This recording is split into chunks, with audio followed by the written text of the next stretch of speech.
Good afternoon, everyone. My name is Patricia Rancier. I write under my pen name, Patricia Hopkins. Today, I will be reading an excerpt from my recent novel, NIGIRO Rising.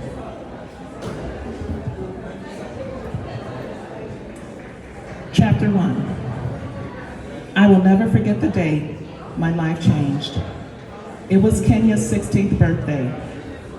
We were planning a surprise celebration that was supposed to begin Friday evening and culminate with a barbecue in the park on Sunday afternoon. Kenya didn't know about the surprise party, but she was excited because it was her birthday. I knew something was terribly wrong when she didn't immediately come home after track practice. The last text I received said she was on her way. But as the darkness of night settled upon us, my concern quickly turned to worry when she didn't answer my calls. We gathered the family members together and tasked them and all our friends to initiate a search of the neighborhood before calling 911. Our experience with the police was that they did very little to help locate our children.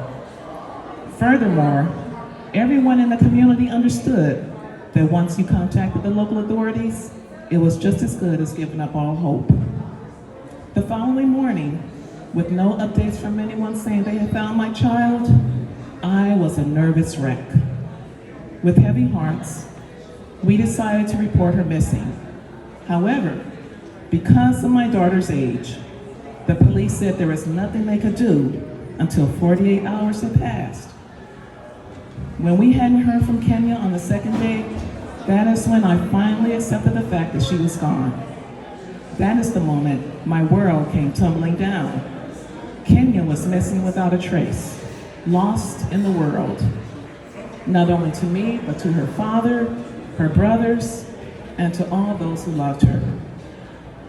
After the allotted time had passed, the police issued an Amber Alert, which resulted in hundreds of tips concerning girls who resembled outdoor.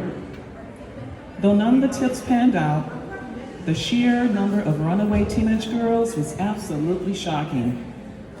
As I scanned the national website for missing and exploited children, filled with thousands of faces, boys and girls of all ages and races, my eyes were open to the sheer enormity of it all.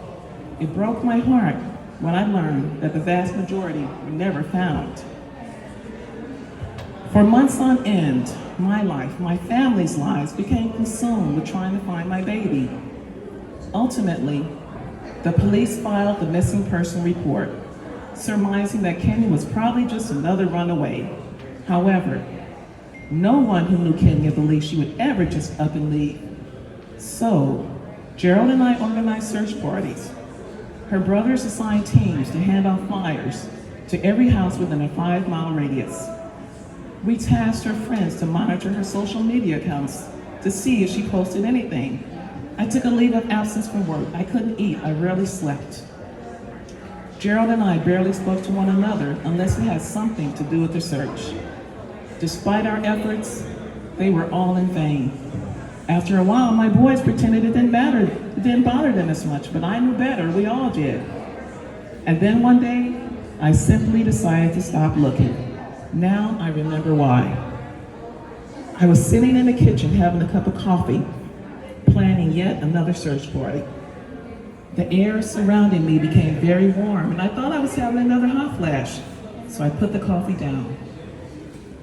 A picture on the refrigerator of Kenya looking surprised because she lost her first tooth fluttered freely to the floor from 2 magnets which somehow remained in place. I felt a presence, like someone was there with me. Then I heard Kenya's voice as clear as my own. Although I was more than a little freaked out at the time, I believe that's the moment I instinctively knew she was still alive. Today, with everything that has been revealed to me about Kenya, I now know there is nothing I could have done to stop my child from becoming who she was meant to be. My extraordinary daughter was not abducted, she was rescued. I believe her when she says she is one of the divine's chosen, because she is. And she chose me and her father to help her fulfill her destiny. Thank you.